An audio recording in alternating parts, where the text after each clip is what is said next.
Título: La doble vista. Subtítulo: Conocimiento del porvenir. Previsiones. Si bien en el estado sonambúlico las manifestaciones del alma se vuelven en cierto modo ostensivas, sería absurdo suponer que en el estado normal ésta se encuentre confinada de modo absoluto en su envoltura, como el caracol en su concha. La influencia magnética no desarrolla esa manifestación, solo hace que se vuelva patente por la acción que ejerce en nuestros órganos. Ahora bien, el estado sonambúlico no siempre es una condición indispensable para ello. Las facultades que hemos visto producirse en ese estado, algunas veces también se desarrollan espontáneamente en el estado normal en ciertos individuos. De ahí resulta su facultad de ver más allá del límite de nuestros sentidos. Ellos percibir las cosas ausentes donde quiera que el alma extienda su acción, ven, si nos podemos servir de esta expresión, a través de la vista ordinaria, y las escenas que describen y los hechos que narran se presentan ante ellos como por efecto de un espejismo. Se trata del fenómeno que se designa como doble vista. En el sonambulismo, la clarividencia es producida por la misma causa, la diferencia radica en que en ese estado se encuentra aislada, es independiente de la vista corporal, mientras que es simultánea en quienes la poseen en estado de vigilia. La doble vista casi nunca es permanente. En general, el fenómeno se produce de modo espontáneo, en determinados momentos, sin que sea un efecto de la voluntad, y provoca una especie de crisis que en ocasiones modifica sensiblemente el estado físico. La mirada tiene algo de vago, el sujeto parece mirar sin ver. Toda su fisonomía refleja una especie de exaltación. Vale destacar que las personas que gozan de doble vista ni siquiera sospechan que la poseen. Esa facultad les parece natural, como la de ver con los ojos. La consideran un atributo de su ser y nunca algo excepcional. Además, muchas veces el olvido sigue a esa lucidez pasajera, cuyo recuerdo cada vez más impreciso acaba por desvanecerse como el de un sueño. Existen infinitos grados en el poder de la doble vista, desde la sensación confusa hasta una percepción tan clara y nítida como en el sonambulismo. Carecemos de un término para designar ese estado especial y, sobre todo, a los individuos susceptibles de experimentarlo. Se ha empleado la palabra vidente, que, aunque no exprese la idea con exactitud, hemos de adoptarla hasta nueva orden, a falta de otra mejor. Si ahora comparamos los fenómenos de doble vista con los de clarividencia sonambúlica, comprenderemos que el vidente puede percibir cosas que están fuera del alcance de la visión ordinaria, del mismo modo que el sonámbulo ve a distancia, acompaña el curso de los acontecimientos, aprecia su tendencia y puede, en determinados casos, prever su desenlace. Ese don de la doble vista es el que, en estado rudimentario, confiere a ciertas personas el tacto, la perspicacia, una especie de seguridad en los actos, que se puede con toda razón denominar golpe de vista moral. Más desarrollado, despierta los presentimientos, más desarrollado aún, hace ver acontecimientos que ya han ocurrido o que están a punto de realizarse. Finalmente, cuando llega al apogeo, es el éxtasis en estado de vigilia. Como ya hemos dicho, el fenómeno de la doble vista es casi siempre natural y espontáneo, aunque parece que se produce con más frecuencia bajo la influencia de ciertas circunstancias. Los tiempos de crisis, de calamidades, de grandes emociones, todas las causas, en fin, que sobreexcitan lo moral, provocan su desarrollo. Podría decirse que la providencia, ante peligros inminentes, multiplica alrededor nuestro la facultad de prevenirlos. Ha habido videntes en todos los tiempos y en todas las naciones, y parece que algunos pueblos están más naturalmente predispuestos a tenerlos. Se dice que en Escocia el don de la doble vista es muy común, y se lo encuentra tanto entre la gente que vive en el campo como entre la que vive en las montañas. Los videntes han sido considerados de modo diverso conforme a los tiempos, las costumbres o el grado de civilización. Para los escépticos, no son más que cerebros trastornados, alucinados. Las sectas religiosas los transformaron en profetas, sibilas y oráculos, y durante los siglos de superstición e ignorancia eran hechiceros a quienes se quemaba en las hogueras. Para el hombre sensato, que cree en el poder infinito de la naturaleza y en la bondad inagotable del Creador, la doble vista es una facultad inherente a la especie humana, por medio de la cual Dios nos revela la existencia de nuestra esencia inmaterial. 5.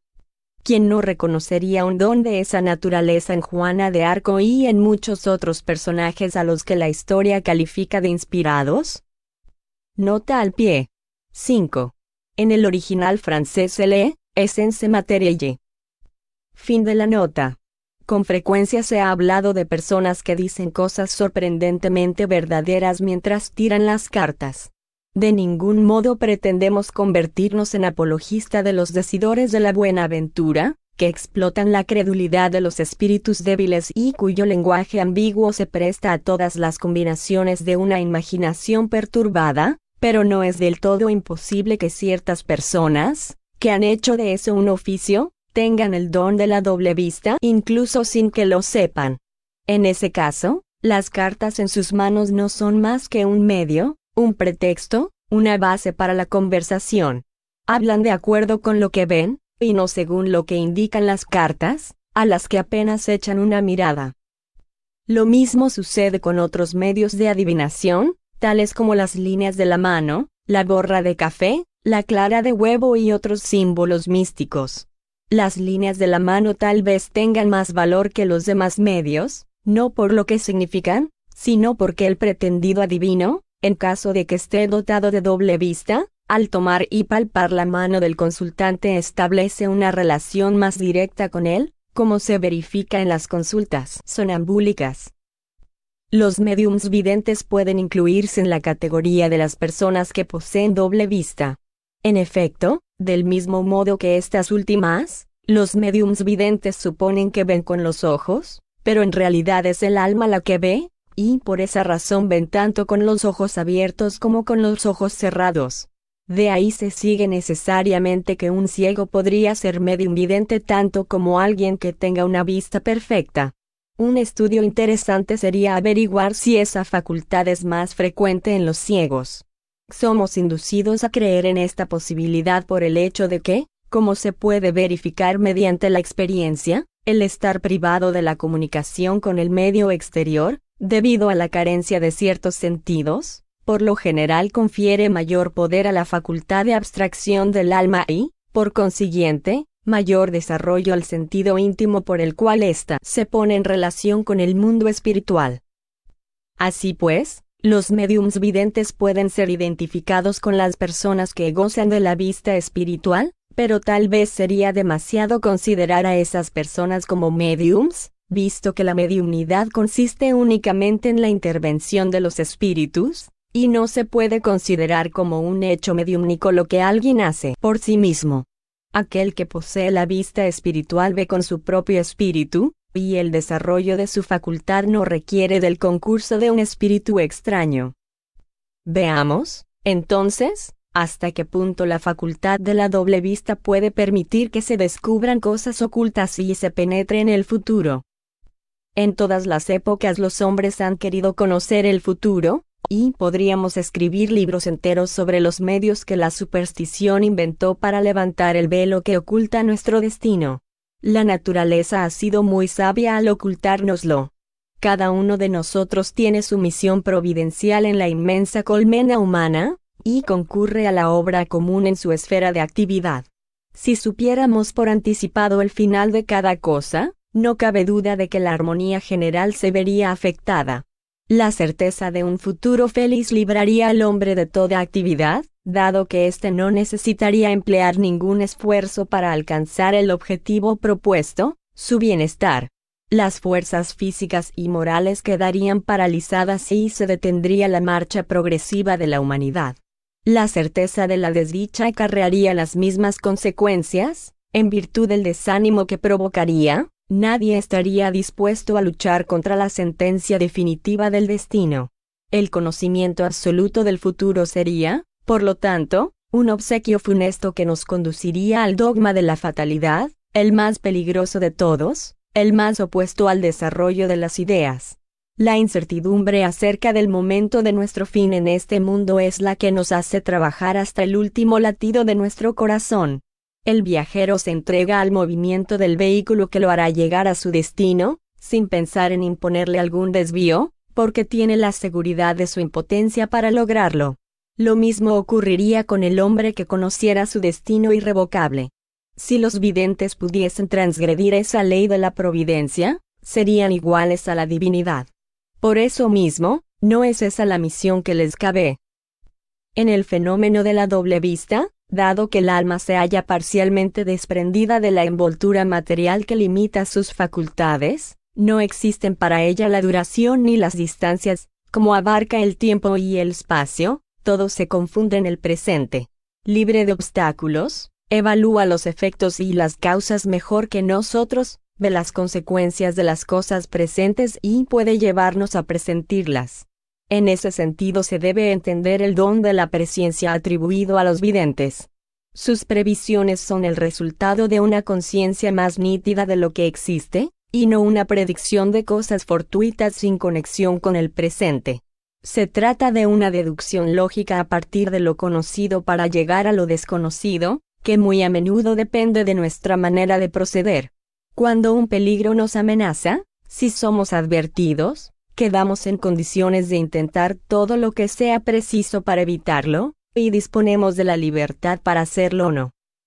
En ese caso, el vidente se halla ante un peligro que se nos oculta, él lo señala e indica la manera de evitarlo, de no ser así, el acontecimiento seguirá su curso. Supongamos que un coche avanza por una ruta que va a dar a un precipicio que el conductor no puede percibir. Es evidente que si nada lo desvía, se precipitará en el abismo. Supongamos también que un hombre, ubicado de modo tal que pueda dominar la ruta en toda su extensión, vea el peligro que corre aquel viajero y consiga avisarle a tiempo para que se desvíe. En ese caso, el peligro será superado. Desde su posición, dominando el recorrido, el observador ve lo que el viajero, cuya vista está limitada por los accidentes del terreno, no consigue divisar. Puede ver si una causa fortuita impedirá la caída del otro. Así pues, conoce por anticipado lo que ocurrirá, y está en condiciones de predecirlo. Supongamos que ese mismo hombre, colocado en lo alto de una montaña, divisa a lo lejos, por la ruta, una tropa enemiga que se dirige hacia una aldea a la que pretende incendiar. Será fácil para ese hombre, calculando la distancia y la velocidad, prever el momento de la llegada de la tropa.